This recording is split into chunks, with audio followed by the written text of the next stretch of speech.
But he does have a decent bit of screen time, and as soon as I saw him, I was sat with my arms folded. I was thinking a bit, oh, what, this film, it's going all right. And I saw him, and my heart leapt in my chest, and I inadvertently went.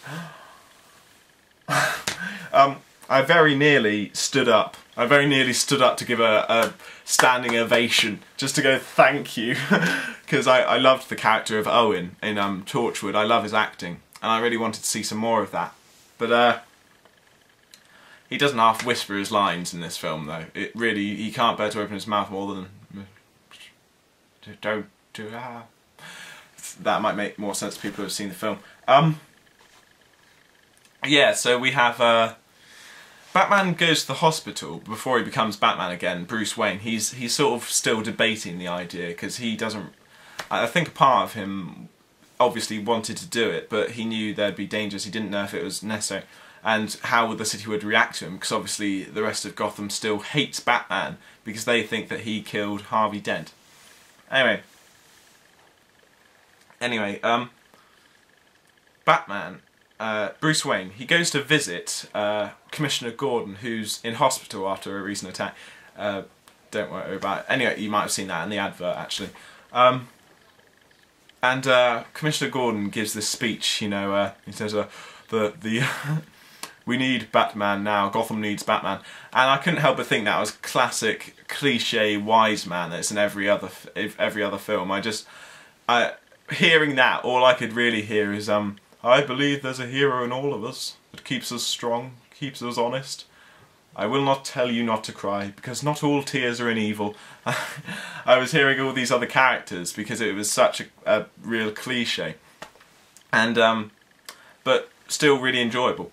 And there's this the character of Catwoman, as we know, is Selena Kyle, which I don't think she's ever actually referred to as Catwoman in this film, but she's still got cat-like features. She's still got ears. Anyway, we all know that there's always this sort of like a borderline romance between Catwoman and Batman.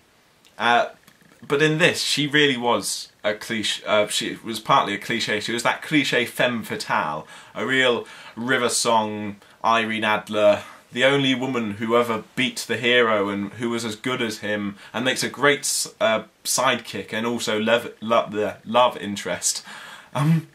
That really was a bit cliche to me. But I still really enjoyed the character. I had no problem with it. But still, I was just seeing every other femme fatale who sleeps with everyone and has ultimate power over the main character, who's very dark. Like with Sherlock Holmes and the Doctor in Doctor Who, with River Song and Irene Adler. Anyway, yeah, this film had some really good, strong points. The plot was very clever. I won't go into that because I don't want to ruin it for you. But the characters were really interesting. The character of Bane was very good. The costume design, I was a bit curious about, because I was expecting the actual Mexican wrestler mask, which is seen in most illustrations. But this actual mask is rather interesting. The characters' backstories, they're really clever. I really enjoyed those. A lot of them twist and turn a lot, but I'm going to get into that a tiny bit more in the spoilers section.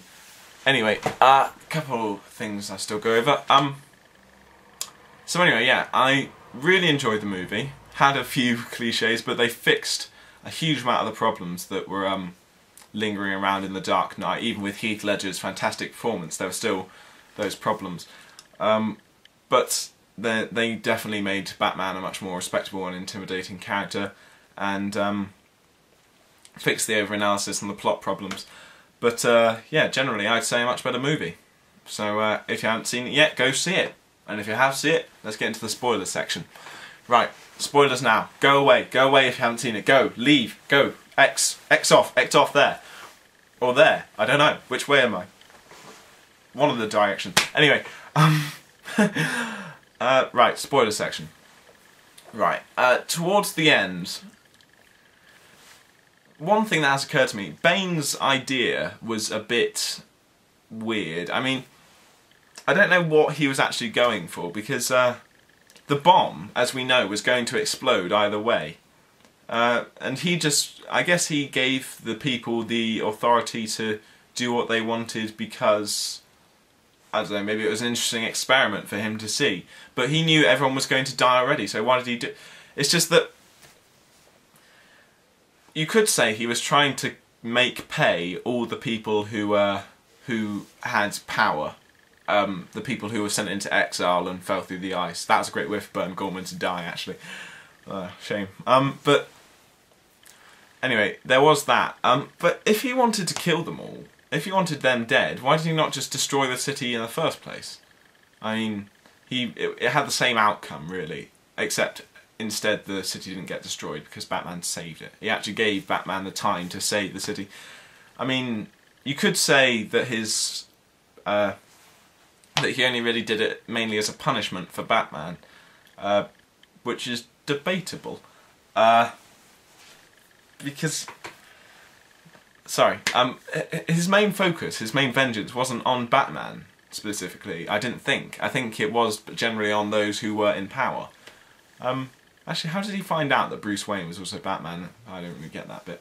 Actually, that goes to the same for the police character, the character who in the end turns out to have the word Robin in his name, which I find really clever. I was just like, wow, he could be Robin. I genuinely think he could be a great Robin, because he wasn't just ridiculous and sad like in the previous films. He wasn't just a kid, or a whiny kid at that. He was quite butch, he was quite hard. He had a similar backstory to Bruce Wayne, which was interesting. Because they're both orphans. How did he find out? I mean, he went into it, but I don't think I ever actually heard how he specifically found out. What, the look in his eye? And that just made him think, oh, that guy has to be Batman. That doesn't really make sense to me. The Robin thing, again, that was one of the things I liked about the end. The character who, the woman who turned out to be Ra's al Ghul's daughter, clever, didn't see it coming, I'll give you that. But, at the same time, I sort of like the idea that Bane was Ra's al Ghul's child, because that would explain the relationship a bit better, that he would train him from birth to become this massive, horrible warrior, whereas in reality he was already an adult when the training obviously began, so that obviously he wouldn't be as good as he is, I would have thought. It made more sense to have him as the child, but and really I feel like I should have seen the the woman being I should have seen the woman being Ra's al Ghul's daughter coming. It actually seems a bit obvious now, looking back. Anyway, leaving that aside, the clever background stories were very interesting. Getting towards the end of this review, and the end of the film, with that woman, when the bomb was on its last time, the bomb was going to go off in a very short amount of time. I think we all knew that the obvious answer was going to be that Batman was going to have to fly away with the bomb. I definitely knew that was what was. I'm not boasting. It's just I did sort of see that coming. Anyway, in that time we were waiting, they'd speak to the woman just as she's dying. I mean, I guess some of it is important. It's like, sorry, you can't shut down this thing. I had an emergency to flood the gates, etc. I don't know, bollocks like that. That was fairly important. But then, before she dies, there's a few sentences where she just goes, "My father's work was complete." Why the fuck was Batman standing there listening to her? Time is clearly of the essence. Time is so short. I mean, maybe he wouldn't have had to sacrifice his life. It's really stupid. The same thing was happening when he was talking to Commissioner Gordon. Oh yeah, that was interesting.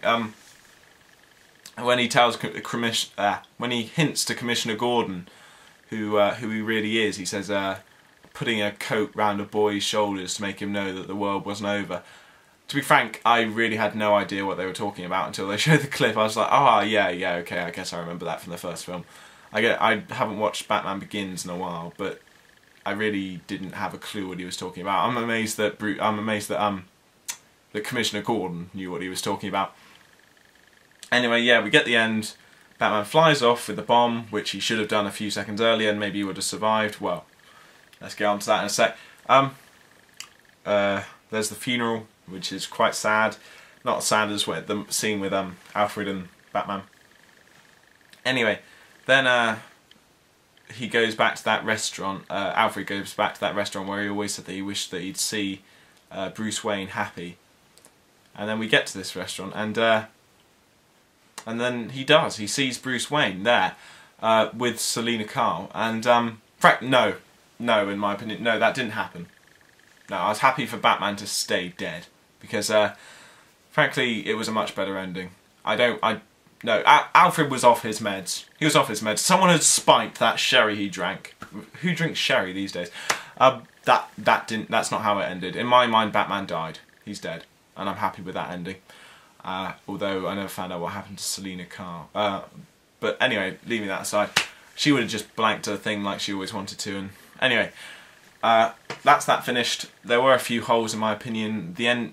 Generally, it was a great movie. I really enjoyed it. But those parts that I really didn't like, the ending, I'm just going to ignore. Imagine that didn't happen.